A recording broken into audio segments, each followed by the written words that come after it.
Bueno, entonces vamos a saludar a todos los que están en el Zoom. Muchas gracias por estar ya, Reci, y muchas gracias a los presentes por venir a esta charla del doctor Turnes.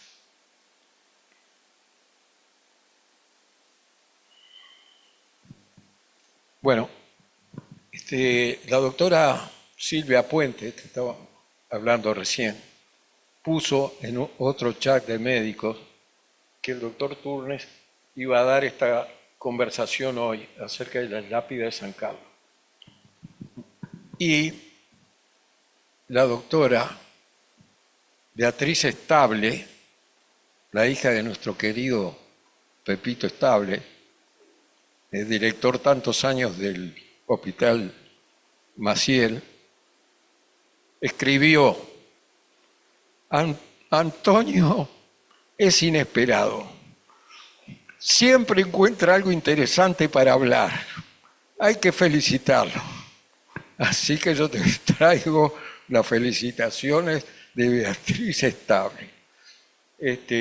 Bueno, los que están en el Zoom, y creo que los presentes por los que estuvimos hablando, creo que no precisa presentación, porque Antonio ha sido, sin duda para mí, ¿no?, el historiador sobre medicina de que más ha trabajado en los últimos años, sin duda. Se deben todos esos libros que están allí a disposición de los presentes, de los médicos uruguayos ejemplares, y está al firme en cuanto a reunión de la sociedad de Sumar o de historia de la medicina, y hay algún trabajo, y siempre está, como dijo Beatriz Estable, con algo original. Antonio, te damos acá la palabra y te oiremos con mucho gusto. Muchas gracias, Alberto. Bueno, un saludo a todos los amigos que están en el Zoom y a los colegas y amigos que están presentes. Le agradezco especialmente a la comisión directiva de Sumar, que me ha permitido compartir con ustedes esto, que es una exposición a propósito de las lápidas de San Carlos, pero que no vamos a ir directamente a las lápidas, sino que vamos a hacer un recorrido y vamos a terminar en las lápidas. A ver, en cuanto me diga acá la compañera secretaria, vamos a... ¿Ya está? Bien, fantástico. Bueno. El asunto es que se mueva esto, ¿eh? Sí, no se mueva, a ver, con las flechitas. Bueno. Esto es una declaración de que no tengo conflicto de interés, que esto es una invitación y es una exposición de carácter honorario. Y los antecedentes de esta exposición tienen que remontarse a 2002. En aquel momento participamos en una actividad en el Hospital de Maldonado a propósito de un hecho de gravedad que había involucrado el procesamiento de médicos de aquel departamento. Entonces, la actividad era relativa a certificados y constancias médicas y comprendió a médicos, abogados, jueces, magistrados y jefe de policía de toda la región este del país.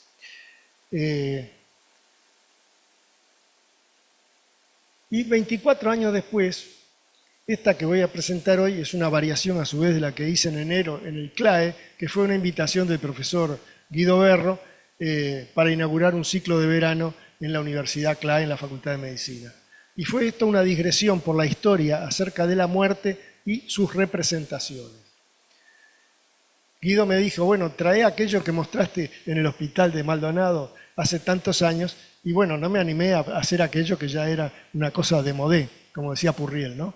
Había que ponerla en otro entorno y tuve que visitar nuevamente el lugar para tomar fotos más actualizadas, digitales, que no eran las de la época en que había hecho la primera presentación. Pero vamos a remontarnos al Egipto faraónico. Y ahí tenemos que las tumbas de los faraones eran las pirámides. Vean ustedes qué construcciones gigantescas y maravillosas habían hecho para la sepultura de un faraón, lo cual implicaba para llevar al faraón allí que había que hacer el proceso de momificación, que es algo que todavía se sigue realizando, pero que es poco conocido porque solamente para los viajes internacionales de los cadáveres se exige que se haga la conservación del cadáver. En cambio, algunos otros cadáveres son conservados para ser expuestos, como fue el caso de Eva Perón, por ejemplo, y de otros personajes similares. Si vamos a Jerusalén, en Jerusalén tenemos el Santo Sepulcro, que fue noticia en estos días porque hubo problemas para la misa de Ramos, por la guerra de la región. Y en el Santo Sepulcro es una iglesia dedicada a recordar la muerte de Cristo, que es un lugar de adoración para los cristianos. Y esto fue el objeto de 9 cruzadas a Tierra Santa. Desde 1095 hasta 1291 se realizaron 9 cruzadas para ir al rescate del Santo Sepulcro, que estaba ocupado por los turcos. Y entonces, este era el recuerdo que dejaban los cruzados cuando llegaban a la iglesia del Santo Sepulcro, que tenían que dejar una cruz indicando yo estuve allí. Y había cruces de todo tipo en los muros de este lugar. Veamos algunas tumbas de famosos. Vamos a repasar la de Hipócrates de Cos en Larisa, en Grecia, en Tesalia, la de Maimónides en Tiberíades, al norte de Israel, la de Rafael Sanzio en el Panteón, en Roma, la de Miguel Ángel Dante Alighieri en Florencia, la de Luis Pasteur en París. Esta es la de Hipócrates, en Larisa. Acá tenemos la de Maimónides, al norte de Israel, cerca de la frontera con el Líbano, que en este momento también es noticia por los hechos de notoriedad. Esta es la tumba de Maimónides, que es un lugar de peregrinación. Esta es la tumba de Rafael Sanzio, el pintor Rafael, que está en el Panteón de Roma, aquel que tiene una cúpula con un agujero en el medio que entra la luz solar directamente. Esta es la tumba de Pasteur, en el Instituto Pasteur de París. Pero volvemos a Italia. Esta es la iglesia de la Santa Croce y acá está la tumba de Michelangelo Buonarroti. Y esto es un cenotafio de Dante Alighieri. En esa iglesia no está el cadáver o los restos de Dante. Es una representación vacía, pero los restos están en otro lugar. Están en este sitio que queda distante de ese lugar. Vamos a trasladarlos a España. En España, la Capilla Real de Granada guarda los restos de los reyes católicos, de Juana la Loca y de Felipe el Hermoso. La Catedral de Granada también fue noticia en estos días porque allí se realizaron las principales procesiones de la Semana Santa. Y entonces, en el subsuelo de la catedral está esto que es el cenotafio, digamos. Allí no están los restos, pero si se baja al subsuelo, esta es la representación de los reyes y de su hija y su yerno. Y debajo, en una cripta, están los sepulcros que guardan los restos de Fernando el Católico, de Juana y de su hija, yerno y un infante muerto. Veamos ahora la tumba de Cristóbal Colón, también en España, en la Catedral de Sevilla. Este es el altar de la catedral, todo tapizado en panes de oro, que era oro traído de América, pero propio de los actos de la conquista. Y acá está la tumba de Cristóbal Colón.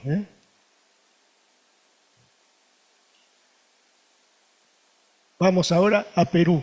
Producto de la conquista, allí vino Pizarro, y Pizarro, en su vida, terminó muerto en Perú, y está descansando sus restos en la Catedral de Lima. Esta es la Plaza Mayor de Lima, allí está la catedral, el Palacio Arzobispal a la izquierda, y el palacio sede de la Presidencia de la República, que están conflictuados en este tiempo, es este, ¿no? Entonces, en esta catedral tenemos los restos de Pizarro con la frase que dicen que dijo Pizarro cuando les señaló a sus acompañantes que por este lado se va a Panamá a ser pobres y por este otro al Perú a ser ricos. Escoja el que fuera buen castellano lo que más bien le estuviere. Eso dice sobre la tumba que guarda los restos. Y esta es la tumba que guarda los restos de Francisco Pizarro. Estamos en Lima. Nos trasladamos otra vez a España y estamos en el monasterio de San Lorenzo de El Escorial. Escorial viene de escoria, escoria es basura, pero allí está esa construcción que hizo levantar Felipe II, está el Panteón de los Reyes, y está Felipe II, desde luego. Este es el monasterio del Escorial, una enorme construcción, hermosa, cerca de Madrid. Y este es el Panteón de los Reyes, lo que llaman los españoles el pudridero, debajo del monasterio, ahí se baja una cripta y allí están todos los reyes ordenados, todos los Carlos, todos los Felipes están en fila, con sus consortes, las reinas consortes también están allí, están todos prolijamente dispuestos. No se llega a leer, pero estos son los nombres de los reyes. Y acá están ordenados los reyes y las esposas. Por un lado, los reyes, los Carolus y los Filipus, y por otro, las esposas consortes allí en sus verdaderas ubicaciones. Al lado de eso está el Panteón de los Infantes. O sea, todos los niños de la realeza fueron inhumados allí, los hijos de reyes. Y hasta un hijo bastardo de Carlos V, o sea, hermano de Felipe II, Juan de Austria, que combatió en la batalla de Lepanto, está allí junto a los infantes. Tiene un panteón que lo guarda. Más adelante vamos a encontrar a Francisco Franco, el que estuvo dirigiendo a España, caudillo de España por la gracia de Dios, dice ahí la medalla, eran las medallas y las monedas que había en aquella época. Y Francisco Franco hizo el Valle de los Caídos, hizo construir el Valle de los Caídos, que está en la Sierra de Guadarrama, al norte de Madrid, y se encuentra a unos 30 kilómetros por allí. Ordenó su construcción en 1940 y que fuesen enterrados allí el fundador de la Falange Española, José Antonio Primo de Rivera, y los caídos en la gloriosa cruzada, como le llamaba él. Lo hizo construir por los presos políticos. O sea, los presos políticos fueron los que estuvieron cavando la piedra de la montaña para hacer una enorme construcción. Poco antes de su inauguración, en 1959, fueron llevados allí los restos de soldados del bando republicano, que hasta entonces no lo habían estado, por lo que finalmente quedaron enterrados 33.833 combatientes de ambos bandos de la Guerra Civil Española, según dice la Wikipedia. Este es el enorme lugar que se llama el Valle de los Caídos. Es una iglesia con una cruz que tiene muchos metros de altura, excavado en plena montaña, y un monasterio. Y esta era la tumba de Franco. Franco ya no está allí, ahora lo sacaron de allí, lo llevaron a la Almudena, en el centro de Madrid, y estaba del otro lado José Antonio Primo de Rivera. Estaban en el altar de la iglesia, al final del crucero, estaban estas dos tumbas. Vayamos ahora a París. En las catacumbas de París hay un resto de cementerios de toda clase de siglos. Tuve la suerte de estar en un hotel que estaba enfrente de las catacumbas y entonces veía que la gente se amontonaba, hacía fila y dije, ¿y esto qué es? Acá están las catacumbas, vamos a verlas. Bueno, hay que prepararse para ir ahí porque la gente que tiene claustrofobia no puede tolerar estar ahí a 5 o 6 pisos bajo tierra y caminar cuadras y cuadras tapizadas por restos humanos. Esto está en Denfert-Rochereau, esto queda en el distrito 14, y ahí están las catacumbas. Entonces esto es una galería, que era antiguamente una galería de minas, en los subsuelos de París, y que fue el lugar que destinaron, entre otras cosas, para llevar los restos de los cementerios que se fueron levantando cuando París fue abriendo sus grandes avenidas. Cuando aquel arquitecto que hizo los diseños de las avenidas, que parten todas de l'Étoile, dieron lugar a levantar cementerios muy antiguos que había edificado por todo París y los fueron concentrando en ese lugar. Entonces uno llega y se encuentra con esta leyenda. Arrête, c'est l'empire de l'amour. Bueno, y acá están los restos de los antiguos cementerios de la Trinidad en el Boulevard Sebastopol, depositados en 1859 en el Osario del Oeste y transferidos en las catacumbas en el año, en septiembre del 59. Pero así como está este conjunto, está cuadras y cuadras con restos traídos de todos los cementerios, porque había una infinidad de cementerios. En cada barrio había uno. Vean ustedes lo que es esto.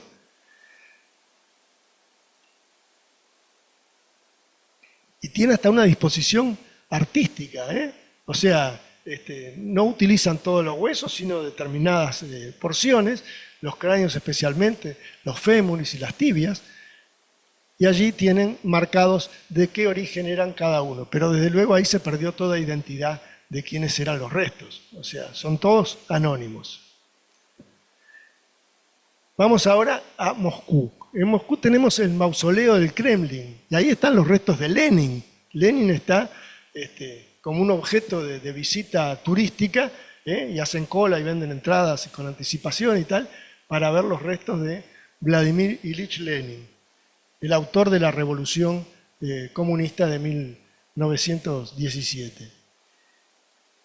Y en su momento, cuando murió Stalin en 1953, también le hicieron un mausoleo similar al de Lenin, pero luego se descubrió parte de lo que Stalin había hecho y tal, y lo sacaron de allí y lo mandaron a la fila, y lo pusieron con todos estos otros, que en general eran todos personajes que dirigieron la KGB, la NKVD y todas esas agencias de inteligencia, la checa y otras cuestiones. Hasta el año 61 estuvo enterrado allí y luego fue trasladado afuera al edificio como parte del proceso de desestalinización que había empezado Nikita Khrushchev en el año 60, ¿no? Y entonces, ¿con quiénes está ahora Stalin? Con Leonid Brezhnev, con Yuri Andropov, que era un exdirector de la KGB, que fue líder de la URSS a principios de los años 80, Konstantin Chernenko, el último líder en ser enterrado en esta necrópolis en el año 85, después ya cambió todo el gobierno y dejó de ser la URSS. Mikhail Kalinin, que fue jefe de Estado formal durante gran parte del mandato de Stalin, o sea, era un figurón. Yakov Sverdlov, uno de los primeros líderes bolcheviques. Dzerzhinsky, que era el fundador de la policía secreta soviética llamada la Checa. Mikhail Frunze, importante líder militar durante la Guerra Civil Rusa. Klimen Voroshilov, mariscal de la Unión Soviética y colaborador cercano de Stalin. Budioni, comandante de caballería y héroe de guerra. Suslov, ideólogo principal del Partido Comunista. Y Zdanov, figura clave en la política cultural y de propaganda del régimen. Y si vamos a China, encontramos el mausoleo de Mao Zedong, o Mao Zedong, como le dicen ahora, en Beijing. También un gran edificio que guarda los restos en una forma similar a la que hicieron antes con Lenin en la ex Unión Soviética. Vayamos ahora a cruzar el Atlántico al cementerio de Arlington en Washington. En Washington hay un cementerio de Arlington donde están los restos de todos los que fueron caídos en las guerras en las que intervino Estados Unidos. Pero allí están todos señalados con una lápida que solamente dice su nombre y la fecha. No hay ningún monumento gigante ni nada que se le parezca. Mire por donde se mire, esto es un bosque lleno de lápidas. Y en ese lugar está sepultado John Fitzgerald Kennedy. Está también su hermano, Robert Kennedy. Y cuando murió Jacqueline fue llevada al lado de John Fitzgerald Kennedy. Y ahí dice, Jacqueline Bouvier Kennedy Onassis, porque el último esposo de Jacqueline fue el Aristóteles Sócrates Onassis, el naviero griego que tuvo mucho que ver con el Río de la Plata, que vivió en Buenos Aires, que fue un empresario que se dedicó al tabaco y después tuvo líneas aéreas y todo lo demás, y que fue paciente de un gran médico uruguayo.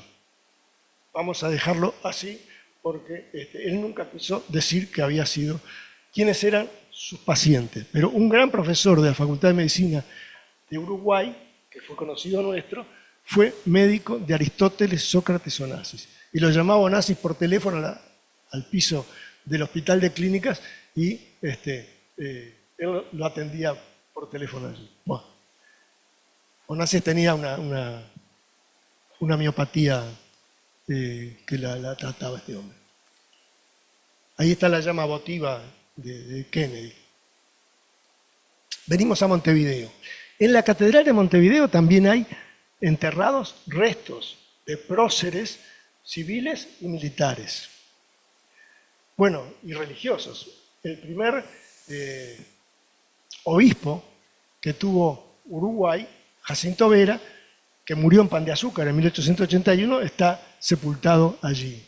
Y también está Mariano Soler, que había nacido en San Carlos y que también está sus restos en la catedral. Pero está Joaquín Suárez. Joaquín Suárez era el presidente de la República, forzosamente, porque había sido presidente del Senado y en la vacancia de Rivera, durante la Guerra Grande, fue el que estuvo todo el periodo de la Guerra Grande presidiendo la defensa de Montevideo. O sea, Montevideo cercada por el ejército de Oribe, Joaquín Suárez dejó su fortuna defendiendo Montevideo y estuvo cerca de 10 años al frente del gobierno. Y al lado de él está una figura que habitualmente es desconocida. Cuando se habla de qué figuras están enterradas en la catedral, a no lo nombran, que era Fructuoso Rivera. Tiene un conflicto con el tema del exterminio de los charrúas y todo lo demás, pero el asunto es que está al lado de Joaquín Suárez. Y si miramos las placas donde están uno y otro, están pegados, uno junto al otro. Están en el flanco, entrando a la catedral sobre la mano derecha. Y allí está el brigadier Juan Antonio Lavalleja, que ese sí está destacado y lo encuentran en todos lados, que tiene no solo esa placa, sino también esta losa en el piso que guarda sus restos. Y estuvieron siempre buscando de llevarlo a Minas, que es donde era oriundo, pero quedó siempre depositado en la Catedral Metropolitana. Allí yacen los restos de Damaso Antonio Larrañaga y de otros personajes ilustres. Si vamos a la Unión, frente al Hospital Pasteur, cruzando la plaza, está la iglesia de San Agustín. Tanto el Hospital Pasteur primitivo, cuando no era hospital, que era un colegio o una universidad menor, como la iglesia, fueron obra de Oribe, o sea, fue proyectado por Manuel Oribe. Y allí, en esta iglesia, se guardan los restos de Manuel Oribe, que tiene un recuerdo que dice que fue el fundador, y bueno, ¿y quién era el cura el primer cura que tuvo esa iglesia? El padre Domingo Ereño.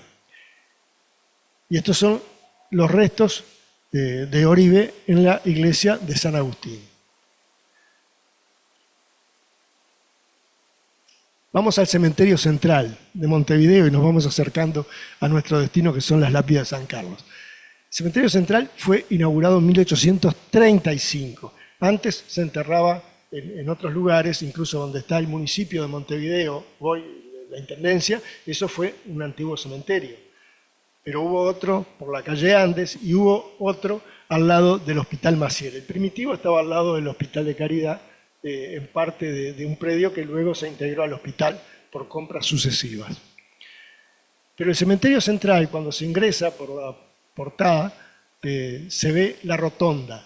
Y en la rotonda hay una cantidad de símbolos, algunos masónicos, ahí en el frontispicio, y dentro hay restos de personajes importantes. Entre ellos está José Máximo Carafí, que fue el primer decano oriental de la Facultad de Medicina, un hombre formado en París que vino y que reorganizó la Facultad de Medicina y hizo una obra muy importante.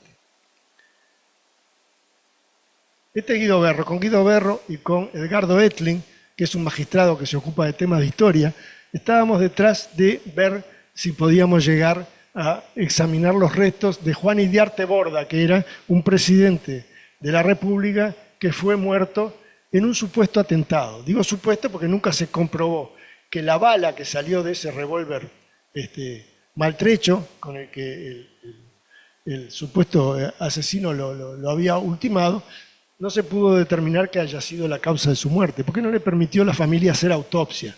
Entonces había que ver si se murió por la herida de bala, que no tenía orificio de salida, o si se murió del susto.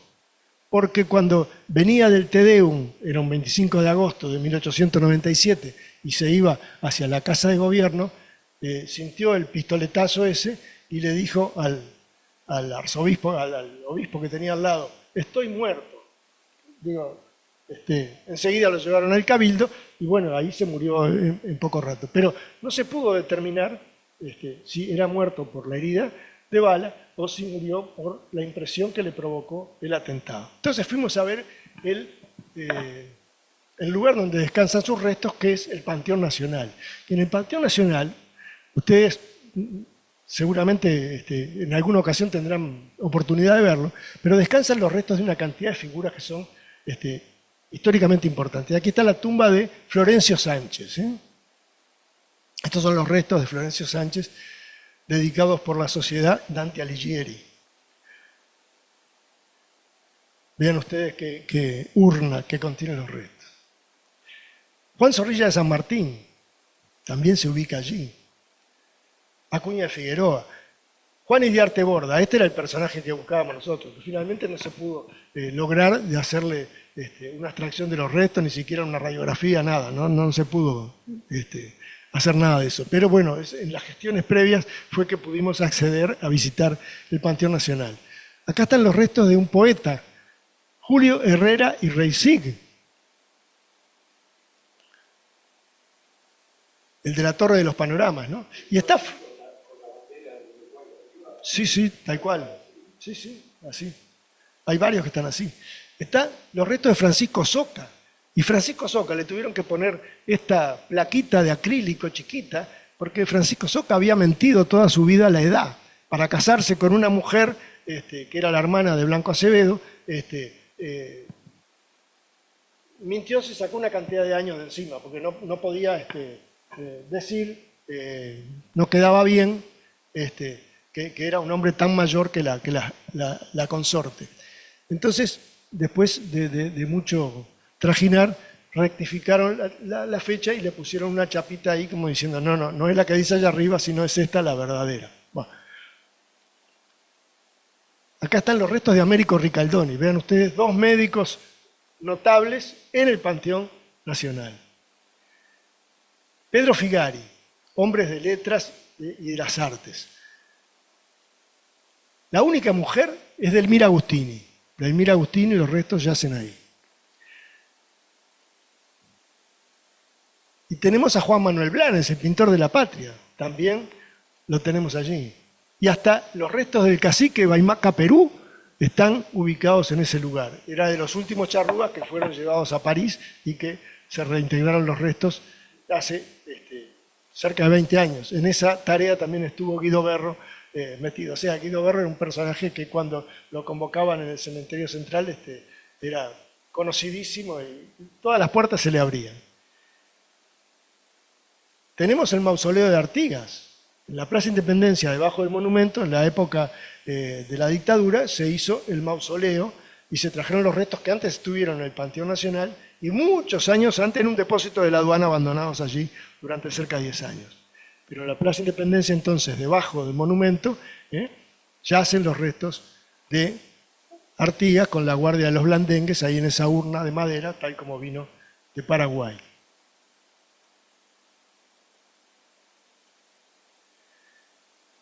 Aparicio Saravia. Aparicio Saravia, el líder de la Revolución del 97 y de 1904, tiene dos tumbas. Desde chico yo iba al cementerio del Buceo y entrando por la avenida Central, allá al fondo, a mano derecha, estaba una tumba, pero que luego supe que era un cenotafio, o sea, un cenotafio, la Real Academia dice que es un monumento funerario en el cual no está el cadáver del personaje a quien se dedica. O sea, es una representación, ¿sí? En el cementerio del Buceo está esto, que simula ser la tumba de Aparicio Saravia. Es impresionante, muy, muy importante. Pero la verdadera tumba está en Santa Clara de Olimar. Y es esta otra. Veamos las sepulturas en las iglesias. Junto a las iglesias y los hospitales estuvieron los primeros cementerios de la Montevideo colonial. En abril de 1861 se produjo un grave incidente a propósito de la muerte en San José de Mayo de un médico danés llamado Enrique Jacobsen, a quien el cura Madruga, que era un cura de San Carlos, no lo quiso sepultar porque era masón y no había abjurado su pertenencia a dicha institución. Entonces se produjo un conflicto y los masones de San José lo trajeron a enterrar en Montevideo. Y se produjo una interdicción con el jerarca de la iglesia en ese momento, que era una de las personas que vimos que estaba, Jacinto Vera, que estaba en la representación de las figuras de la catedral. Y Bernardo Prudencio Berro, que era el presidente de la República en aquel momento, en su gobierno, ante tal situación, decretó la laicización de los cementerios, quitándole a la iglesia el privilegio de enterrar en sus predios. Hecho que produjo el exilio en Buenos Aires del obispo de Montevideo, que era Jacinto Vera. Después volvió a Montevideo y eso tuvo poca eficacia porque pasaron muchos años antes de que los cementerios fueran realmente civiles, no religiosos. La fundación de Maldonado tuvo lugar en 1755 por el gobernador de Montevideo, que era José Joaquín de Viana, y que inicia el proceso fundacional llevando a los primeros pobladores de allí cerca de lo que es la Laguna del Diario, que está recordado en este monolito que está a la entrada allí, donde estaba, a mano derecha, estaba el Hospital Marítimo, y enfrente está la colonia de vacaciones de los funcionarios de salud pública. Bueno, pero eso marca el año 1755, que es el inicio del proceso fundacional del departamento de Maldonado. Y esta es la Catedral de Maldonado, catedral que visitaron los reyes Juan Carlos y Sofía cuando vinieron a Montevideo en 1983. El interior de la iglesia de la Catedral de Maldonado tiene una riqueza ornamental importante, con un altar de una sola pieza hecho por un hombre uruguayo que lo hizo y lo tuvo en su casa mucho tiempo, pero allí hay tumbas de una cantidad de personajes. Este es un cura que estuvo 40 años, era nativo de Maldonado, el padre Pedro Podestá, y que está enterrado allí, y que fue uno de los que luchó porque los cementerios siguieran siendo de la iglesia, cuando se mudaron los restos del antiguo cementerio al cementerio actual. Está Monseñor Antonio Corso, que fue un destacado hombre de la iglesia y también de posiciones políticas, que fue el primer obispo de Maldonado y Punta del Este, y después de Maldonado y Rocha. Este era Antonio Corso. Tenía un hermano que se dedicaba a dar charlas por radio, Eduardo J. Corso, que era abogado, y que daba charlas sobre temas rurales. Era un símil de Chicotazo, pero letrado, no como Chicotazo, que era periodista solamente. Está la tumba del Padre Domingo, que era un capuchino de Tacuarembó, que se radicó en Maldonado tempranamente y vivió toda su vida en Maldonado. Un personaje queridísimo de toda la población, muy conocido y identificado por sus hábitos y por su barba, ¿no? Un cura que andaba en bicicleta, el Padre Domingo de Tacuarembó.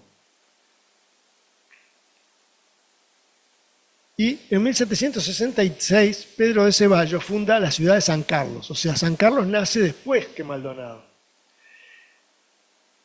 Y en la iglesia matriz de San Carlos hay un recordatorio de lo que fue un cementerio. Y acá estamos llegando al tema. Esto es lo que se hace una síntesis del desarrollo de la fundación de la Villa de San Carlos, el templo colonial. Y bueno, las cosas que se pueden ver dentro del templo, ¿no? La ofrenda para San Expedito, hay una escultura de San Expedito, la oración, esta es la imagen de San Expedito. Pero la iglesia de San Carlos es una iglesia modesta, de una sencillez única. Las paredes están poco ornamentadas. San Antonio, las oraciones, las alcancías. Vean ustedes, es una iglesia, no tiene nada que ver con la de Maldonado. La de Maldonado llevó 100 años construirla y terminarla. Pero esta de San Carlos llevó cerca de 20 años y fue obra de un cura gallego que estuvo muchos años allí. Algunos detalles de la construcción, las puertas, que hace poco un loco se metió con un auto y rompió las puertas, pero eso fue reparado.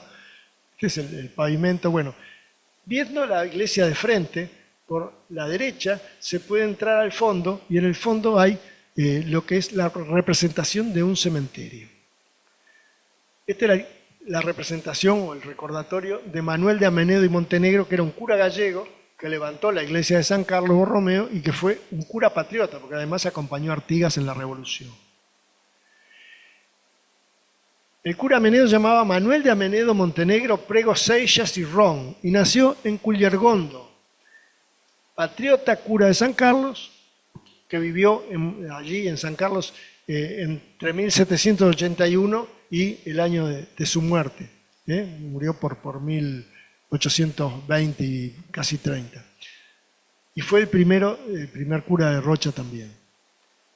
Hay un libro que Carlos Ubillaga, un historiador que fue decano de la Facultad de Humanidades, escribió sobre el cura Amenedo, un cura gallego en la Revolución rioplatense. Esta es la iglesia que tuve que revisitar para sacarle las fotos con la luz de la mañana. Llegué allí temprano, pero esta es una placa de España a los fundadores de la ciudad de San Carlos, en ocasión del bicentenario. Y vean ustedes en el basamento de las torres, estos decorados que están allí son los platos de loza en los que se sirvió el banquete con el que se inauguró la iglesia, en 1802. Después de 20 años de hacer colectas y de exhortar a los fieles que concurrieran con su óbolo para levantar la iglesia, el cura Amenedo logró edificar eso y la torre la remató con los platos del banquete. Entonces vamos por el costado y llegamos, bueno, estos son detalles del interior, llegamos a esto. Hay un panorama acá con las lápidas y dice Campo Santo. Entonces, si nos aproximamos a esto, dice la leyenda, 69 mecinos muertos entre 1763 y 1767 fueron sepultados dentro de la primera capilla destruida por las llamas en este Campo Santo. Funcionó de 1780 a 1837, el Campo Santo. O sea, donde está la iglesia, antes hubo otra iglesia que era muy primitiva y se quemó en un incendio, pero detrás de eso había un auténtico cementerio. Esto no es la reproducción de lápidas de la época, sino que es una recreación que se hizo durante la dictadura, desde 1975 en adelante. Un director de cultura de nombre Alonso Pérez, que es un apellido muy tradicional en Maldonado, viene de fines del siglo XIX, y no sé si tiene algún parentesco con la esposa del presidente de la República actual, que es Alonso Pérez y es de Maldonado, pero digo, los Alonso Pérez son un tronco, o sea que debe en algún lado emparentar. Entonces, durante la dictadura, este hombre era director de cultura y le pareció que extrayendo leyendas del libro de defunciones podía hacer algún recordatorio de lo que fue el diverso panorama que se presentó en lo que habían sido las sepulturas de ese lugar. Los textos de estas lápidas, dice, fueron sacados de los libros de defunciones de la parroquia. Los límites de la parroquia eran, vean ustedes qué amplio que era, Pan de Azúcar, Minas en el actual departamento de La Valleja, el río Cebollatí, Chuy y el mar. Y el número de difuntos registrado asciende a 2.866, pero allí hay 69 vecinos solamente, como dice esta placa. Vean, en este plano, que es una reproducción del mapa del Uruguay de 1828, se representa lo que eran los departamentos primitivos. Y el departamento de Maldonado, como ustedes ven allí, comprendía los departamentos de Maldonado actual, La Valleja y Rocha. También Cerro Largo tenía un territorio amplio que comprendía el actual departamento de 33. Luego esto se fue separando. En 1838 ya Minas pasó a ser un departamento separado y después en 1880 Rocha también fue a su vez otro departamento independiente. Entonces este panorama de las lápidas nos permite incursionar en lo que es el detalle de lo que allí se expresa. Vamos a ver algunas leyendas que son muy pintorescas. Todos dicen, tienen la cruz y que en paz descanse. Antonio, moreno esclavo de Juan Santos, el primero enterrado en el cementerio. Y la fecha. Manuel Fernández de Sosa, 1806. Dice, mayor de 100 años, murió repentinamente y no recibió los sacramentos, pero todos los años anteriores confesaba y comulgaba. O sea, lo enterramos bien porque para la edad que tenía, bastante hizo. Este otro, Manuel Dutra, de 1792, marido de María Antonia Machado, murió en la noche repentinamente a resultas del fuego de una centella que lo abrazó junto a su hijo Francisco, que tenía en sus brazos, y a otros que quedaron allí destrozados. Manuel Correa, capitán de milicias de caballería de esta parroquia, asesinado con toda su familia y esclavos por 2 negros extranjeros que quemaron todo. O sea, te da detalles de lo que podía ser las circunstancias del fallecimiento, algunas bastante curiosas. Narcisa, en 1818, morena, esclava de Manuel de Amenedo. Vean ustedes, el cura tenía esclavos. Porque los esclavos participaban de la servidumbre, pero además eran los que ayudaban a levantar la iglesia. Vamos a encontrar más de uno allí sepultado. Juana Calista, China Minuana, o sea, de los indígenas que vinieron a poblar la región. Recién convertida, murió de viruela 7 años.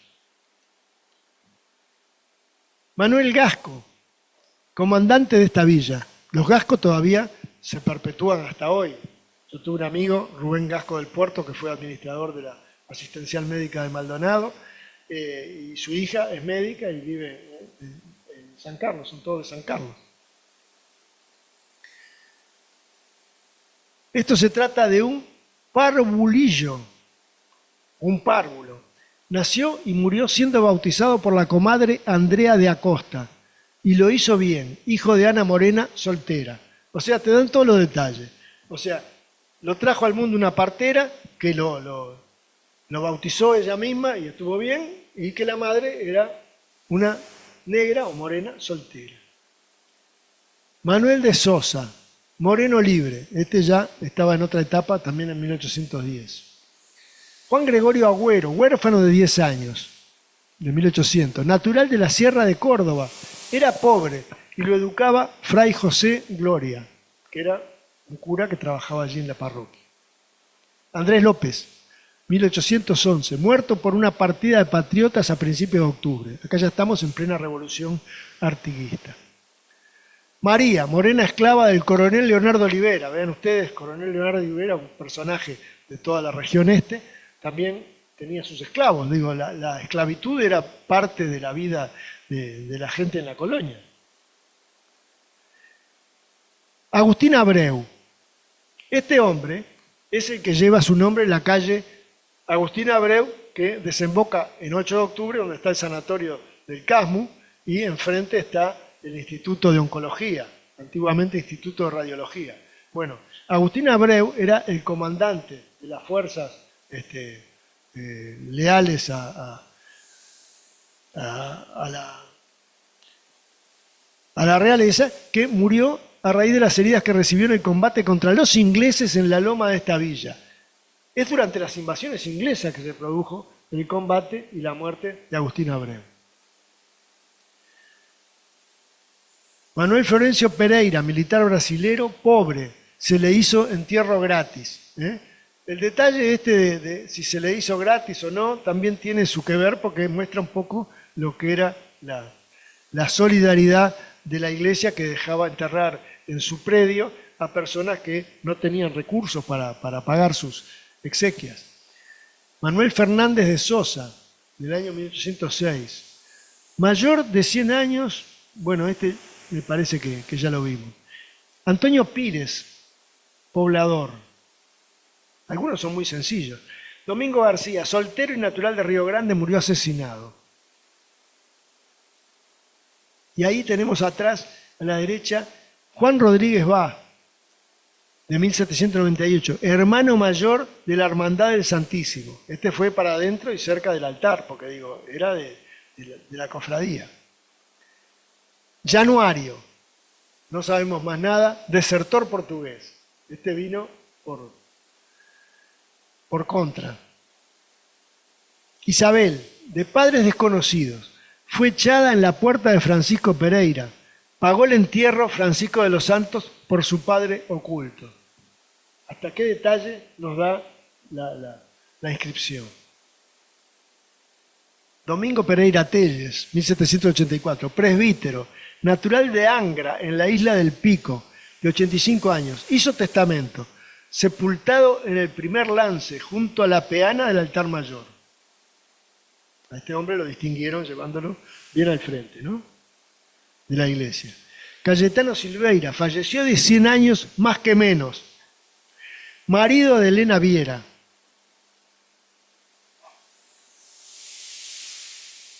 Tomás Pérez, esposo de María Huertas, murió de un balazo o dos que le tiraron los ingleses en esta mañana por verlo disparar de su casa al monte, pensando que era un militar español, que con motivo del combate de ayer entre unos y otros vinieron más de 800 con 2 cañones de tren volante a registrar la villa y sus inmediaciones por si hallaban algo de los resistentes. Francisco Silva, teniente de cura y diputado por Rocha del Congreso de la Capilla Maciel, patriota. Este era otro de la época de Artigas. Narciso González, niño de 10 años, natural de Buenos Aires. Murió ahogado en el arroyo de este pueblo, hijo de un sargento miembro de la Asamblea.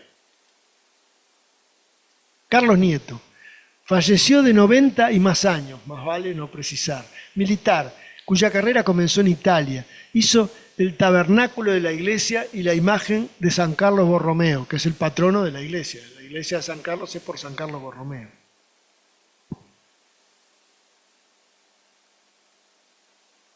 Antonio Vela, notario eclesiástico. Juan Pimentel, natural de la isla del Pico. Bueno, este ya lo vi. Ah, no, perdón, este no. Otro de la isla del Pico. Marido de María Rosa, otorgó su testamento ante Juan Gómez, sepultado junto a la pila de agua bendita. Este se ve que en el testamento dejó una porción significativa porque lo metieron ahí dentro de los lugares destacados de la iglesia. Francisco Pérez, natural del Reino de Castilla, falleció ahogado en el arroyo con tienda y pulpería. Se enterró junto a la pila del agua bendita. Otro, también debe haber dejado su buena dote. Fernández Chávez, Francisco Fernández Chávez. Los Fernández Chávez se continúan hasta hoy. Hubo hasta un subsecretario del Ministerio del Interior, que es un abogado Fernández Chávez, abogado y escribano. Capitán retirado poblador, de 1801. Vean ustedes cómo se da la continuidad de algunas familias a lo largo de los siglos. Bueno, Narcisa Morena, esclava de Manuel Montenegro. Matías Recuero, esposo de Cayetana Alonso, pobladores. Juana Ramos falleció a resulta del parto de mellizos. Sus hijos también. Y acá el único médico que hay allí, no era médico, era cirujano, pero dice Manuel Rodríguez Sánchez, 1824, cirujano en la villa. Otro, Antonio Coelho, mayordomo en la construcción de esta iglesia. Juan Santos, alcalde de la Hermandad y hermano mayor del Santísimo. José Oyola, muerto por su esposa. Vean ustedes, esto es un caso de, ¿cómo se diría? No es femicidio, sería machicidio, ¿no? Isidoro, indio adulto, ahogado en el arroyo del Corte de la Leña. Hay un lugar que se llama Arroyo del Corte de la Leña y bueno, lo encontraron ahogado. Juan Silveira, del año 1813, pobre de solemnidad, entierro y honras fúnebres gratis, que conste. Bueno.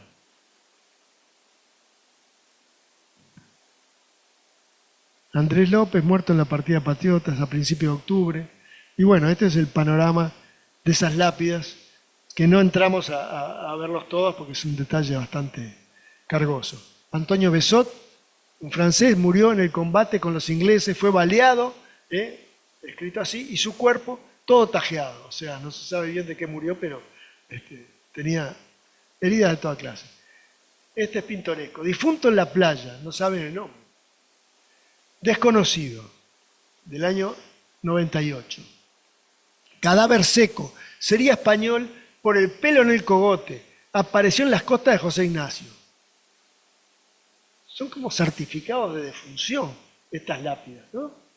Muestran la causa de la muerte. Militar brasilero, pobre, se le hizo entierro gratis. Ya ven que hay varios, Manuel Florencio Pereira. Domingo, esclavo bozalón. Bozalón eran los esclavos que no hablaban español, o sea, que venían con su lengua original. Que compró el cura Menedo, otro esclavo del cura. Tenía una negra, tenía un negro, llegó a tener 8 esclavos. Para trabajar en la iglesia nueva, o sea, esta iglesia la hicieron con esclavos también. Ignacio Indio Tape, músico. Presbítero, Juan Francisco Silva, teniente de cura y diputado por Rocha, Congreso de Capilla Maciel, ya lo habíamos visto. Bueno, el registro civil en Uruguay comienza formalmente con el decreto ley 1430 de 1879, durante el gobierno del coronel Lorenzo Latorre. Nunca quiso ser general, siempre quedó como coronel. Que transfiere el registro de nacimientos, matrimonios y defunciones de la iglesia al Estado. Y ahí se termina el monopolio que tenía la iglesia de ejercer el dominio de los cementerios. Este es Lorenzo Latorre. Y durante su gobierno se produjo, entre otras cosas, junto con el alambrado de los campos, y terminaron con el bandidaje y todo lo demás, se produjo la ley de reforma escolar promovida por José Pedro Varela Berro, que vivió entre 1845 y 1879 y que dispuso la enseñanza primaria gratuita, laica y obligatoria. Y bueno, este era José Pedro Varela, conocido de todos desde la escuela primaria, y en conclusión, mientras que en otros sitios se sepultaban las iglesias a la nobleza o los prelados católicos y en algunos casos a los héroes civiles o militares, las lápidas de San Carlos representan al popolo minuto, a diferencia del popolo grasso. Acá estaban todos sin diferenciación, incluso los que se enterraban gratis también tenían su recuerdo. Y bueno, esto es lo que les quería traer a colación y les agradezco mucho la atención de ustedes y quedo a disposición. Muchas gracias.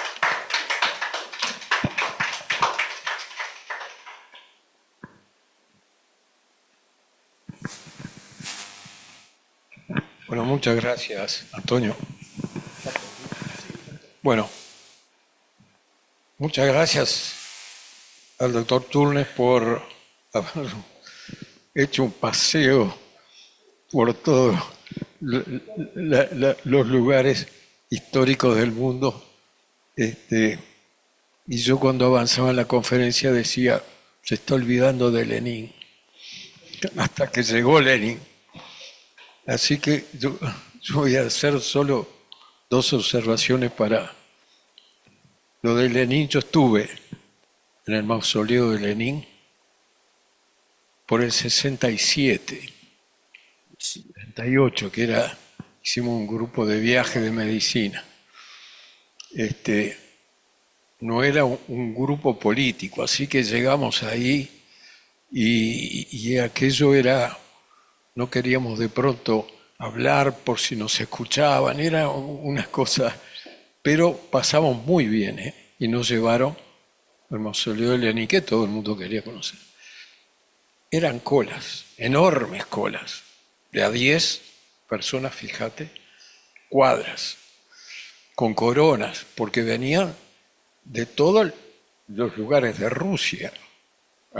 El que llegaba era como decir ahora ir a la Meca, porque claro, en aquel momento tenías que conocer a Lenin.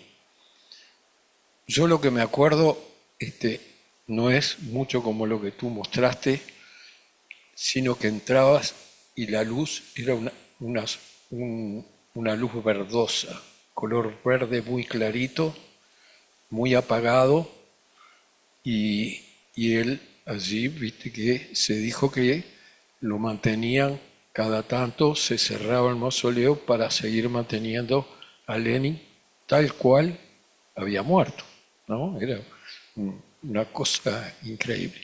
Bueno, pero una cosa que a mí me llamó la atención es, estando yo becado en Japón, se muere el padre del profesor que me enseñaba. Y tal como es la tradición actual, nuestra, cristiana, o no cristiana, porque lo primero que se te ocurre es ir a saludar y darle el pésame a quien acaba de tener esa pérdida. Y me dijeron no, porque yo dije, ¿dónde puedo ir a saludarlo al doctor Fujino? Dice, no, en Japón es muy diferente a lo que hacen ustedes. Acá es una cosa íntima, está la familia, es obligatorio la cremación, porque no tendrían lugar donde enterrar, son 110, 120 millones en esa islita. Entonces es obligatorio la cremación, después de la cremación lo tienen ahí y la familia como que hace como un raconto de su vida y honran al muerto, así que no reciben a nadie, es una cosa absolutamente particular.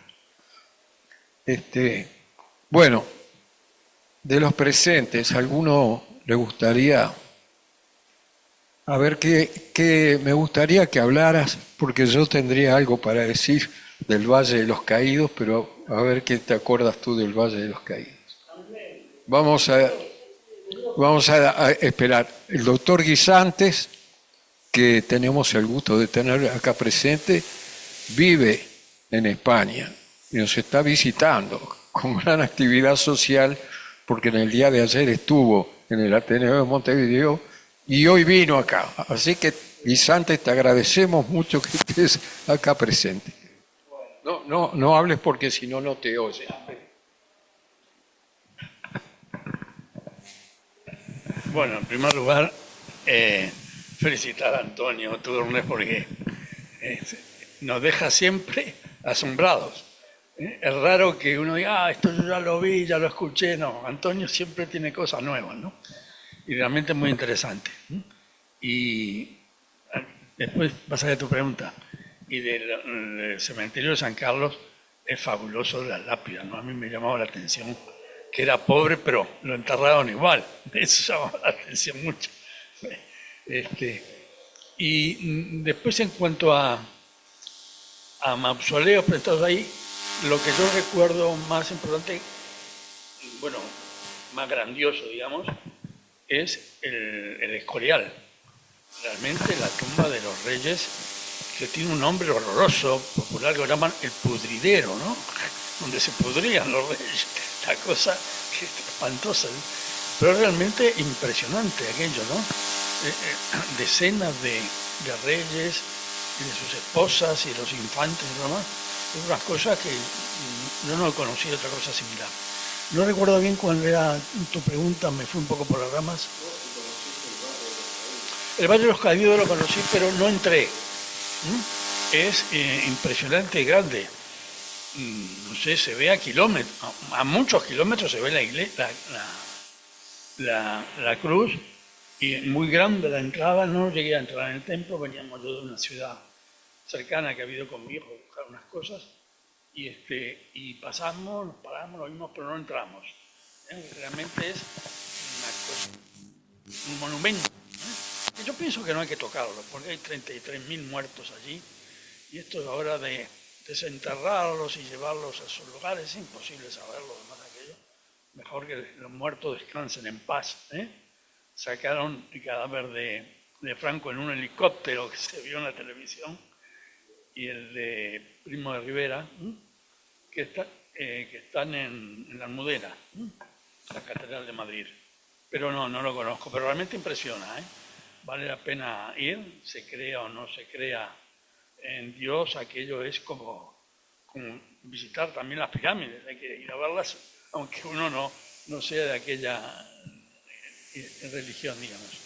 Y bien, es interesante. El cementerio central es muy bonito. Me da feo decir que es un cementerio bonito, pero el cementerio central hemos ido con ella, una cantidad de esculturas y estatuas que vale la pena verlo. Como el Museo de la Chacarita de Buenos Aires, que también vale la pena ver. Pero a mí el cementerio central es casi un museo de esculturas, realmente vale la pena verlo. Bueno, nuevamente, enhorabuena a Antonio, y importante porque estos son documentos que quedan. Y no sé si alguien más quiere. Yo no sé si se puede hablar por el Zoom. ¿Me escuchan? No sé si puedo hablar. Sí. ¿Puedo hablar? Puede ¿Puedo hablar por el hablar Zoom? cada uno en su momento, así que ahora vayan levantando. Bueno, entonces Carlos también quiere hablar, Patricia quiere hablar. Bueno, María Rosa, sí, adelante. Qué amable. Bueno, felicitaciones, doctor Turner, es una maravilla como siempre, las reseñas históricas que nos hace, que son un alimento impresionante, ¿no? Yo le quería comentar dos o tres cositas. Las lápidas son una belleza como están hechas, con esa piedra nuestra, ¿no? Ese basalto cristalino, no sé qué piedra será, pero están muy bien talladas, todas las que mostró, divinas. Después, comentarle que la iglesia de San Carlos César de Borromeo, la que se casó con el hijo de la princesa de Mónaco, la chica, es Borromeo. Y ellos en un momento, la familia de ella, porque habían restaurado la iglesia. No sé si usted tiene esos datos, doctor. Porque la chica es Borromeo de apellido. Entonces son familiares del santo, San Carlos Borromeo. No sé si me escuchan. Sí, le agradezco mucho el comentario, pero no tengo información de ese personaje. Solamente Está. mencioné San Carlos Borromeo porque es el patrono de la iglesia de San Carlos. Ahí está. Está. Agradezco Y mucho el después, aporte. sí, y después le quería comentar el suceso que ocurrió con Monseñor Aragone, que usted se lo tiene que haber sabido cuando le pegaron un balazo en la catedral, que no sé si ese relato que se hizo, que Sí, sí, entró un loco, ¿se acuerda, no? sí, Y le claro. pegaron el balazo. Ahí está, Lo contó su papá, el profesor Mañé Garzón, lo contó ahí está, porque su padre, el doctor Alberto Mañé, intervino ahí está. en restaurar la salud de Monseñor Aragone, que es otro de los que tiene un lugar destacado en la Catedral de Montevideo. Yo no Es una belleza, sí, todos los monumentos y que hay tiene, dentro, solamente algunos para mm, no cansarlos. claro, doctor, y tiene tan lindo el Monseñor Aragone ahí que nosotros en la familia tenemos la costumbre, porque cuando le salvó la vida mi abuelo con la gente que trabajaba con él, el cuarteto de urgencia que le llamaban, bueno, no sé, y entonces le regaló un reloj de oro, un reloj de bolsillo de oro precioso a mi abuelo, que dice gratitud perenne. Monseñor Aragone. Y bueno, nosotros en mi casa lo guardamos eh, así, siempre que hay alguien grave y todo, pues llevamos el reloj, tenemos mucha devoción a ese reloj y a Monseñor Aragón en sí. Y bueno, en donde está la tumba de Monseñor, al lado tiene su testamento, que yo ahora se lo mando si quiere, que es una belleza el testamento de Monseñor Aragone. Está puesto Lo ahí voy a mismo, agradecer. no sé si usted llegó a verlo. Sí, tengo la imagen, pero no tengo el testamento. Tengo la imagen Ahora yo, de la sí, tumba, que está en la catedral yo- entrando yo- por la izquierda. Pero no, ahí no está, ahí mostré está. todas las fotos que saqué porque sería demasiado pesada la presentación. No, obvio, obvio. Yo lo pongo ahora acá para los que los puedan leer, porque es una belleza, el testamento es una belleza. Y después nada, después le quería comentar con respecto a lo que decían del cementerio central, bueno, que es una belleza, ¿no? Hay muchas esculturas hay de Asunzao, no sé si vieron un Cristo de Asunzao, después un Cristo resucitado, después hay muchas de Pablo Mañé, que también que son del Panteón de los Pons, por ejemplo, es una escultura de Pablo Mañé, que es una belleza. Este, pero bueno, doctor, quería agradecerle muchísimo la Fantástico el charla. comentario, María Rosa, le agradezco muchísimo. Mucho gusto. Bueno, Carlos, tienes Sí, la palabra. bueno, una maravilla la exposición de Antonio, paseándonos por el mundo y por tanto tiempo. Eh, a mí me sonaba cuando dijo que no se acordaba cómo se llamaba el asesinato del hombre por su esposa, me sonaba el término uxoricidio. Bueno, y lo busqué en este momento en la academia y es al revés. Uxoricidio es la muerte cuando el hombre mata a su esposa. El hombre mata a su esposa. Y no existe un término en la academia para cuando la mujer mata a su marido. En todo caso, es un conyugicidio. Es cuando uno mata a su cónyuge. Y lo otro que quería decir es que la festividad de San Carlos Borromeo es el 4 de noviembre. Y yo lo sé porque es mi onomástico. No es mi cumpleaños, es mi onomástico. Bueno, felicitaciones, Antonio. Bueno, gracias, Carlos. Tiene la palabra Patricia Destro.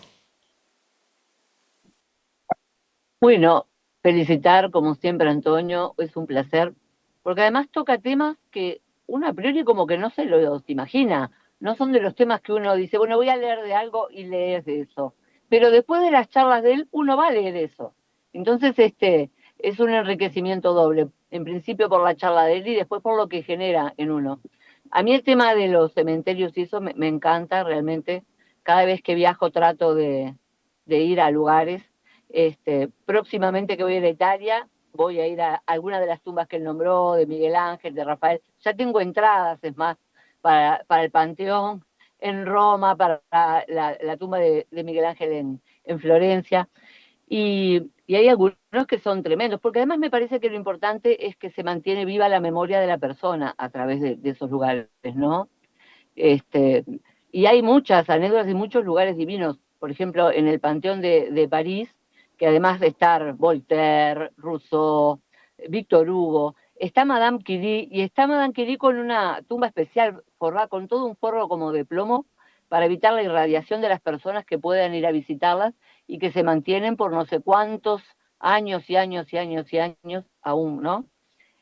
Me encantó el cementerio, el Père Lachaise, no sé si se pronuncia así, en Francia, este, que bueno, que también está María Callas, está Chopin, Molière, este, bueno, yo busqué específicamente la de Jim Morrison, que es chiquitita, escondida, me tuve que estar saltando entre tumbas para llegar, y hay cigarrillos, whisky, drogas puestas, tiene, yo qué sé, es maravilloso, pero lo que más me asombró es el desconocimiento que tengo de las cosas maravillosas que hay acá en Uruguay, porque algunas de las tumbas como las del cementerio central las conocía, pero desconocía las que estaban en la catedral nuestra y desconocía por completo esto de San Carlos. Así que muchísimas gracias, Antonio, un crack como siempre, y me voy a poner a estudiar todo lo que dijiste. Voy a escuchar de nuevo la charla, como primera cosa, ni bien la manden, y a estudiar. Muchas gracias. Bueno, Irigaray les habla nuevamente desde acá porque para dar por finalizado, y a propósito de lo que dijo el doctor Guisante, que a veces visitar con ojos de buscar belleza más que la muerte, visitar los cementerios, es algo increíble, algo increíble. Y estudiando un poco la historia de Carlos Gardel, la doctora Marlene Puente Silvia me mandó la foto, pero muy detallada, de la tumba del coronel Escayola en Tacuarembó. Entonces me puse a buscar, porque están las 3 mujeres de Escayola, hasta la más chica que dice que es la madre de Gardel, pero están todas. ¿Quién podría haber hecho esos monumentos funerarios? Porque son hermosísimos y son hechos en Italia con mármol de Carrara. Lo mandaban pedir, enviaban fotos o cosas, Fisonini, y en Italia son hechas la mayoría de los monumentos funerarios que están en nuestros cementerios. Así que tiene un valor enorme porque están hechos realmente por profesionales escultores. Bueno, yo felicito nuevamente a Antonio por su charla. Has dejado a todos muy impresionados y conformes. Te agradecemos en parte de sumar. Bueno, hasta la próxima.